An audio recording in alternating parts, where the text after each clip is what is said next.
رسول اللہ صلی اللہ علیہ وسلم کی 7 نصیحتیں یاد کر لیجئے۔ نمبر 1، اچھی طرح وضو کرنا آدھا ایمان ہے۔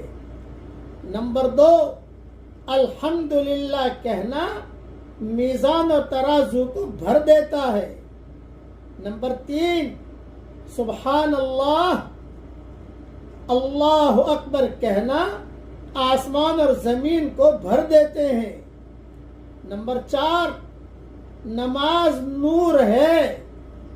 نمبر 5، زکوٰۃ ایمان کی دلیل ہے۔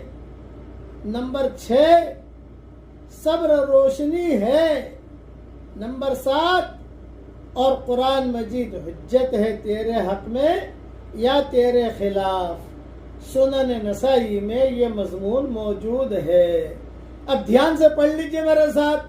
الحمدللہ، سبحان اللہ، اللہ اکبر۔ دیکھیے میرے لیے بہت بہت بہت زیادہ اجر لکھ دیا گیا۔ آپ دھیان سے پڑھو گے تو آپ کے لیے بھی لکھ دیا جائے گا۔ اللہ تعالی ہم سب کو عمل کرنے کی توفیق عطا فرمائے، آمین۔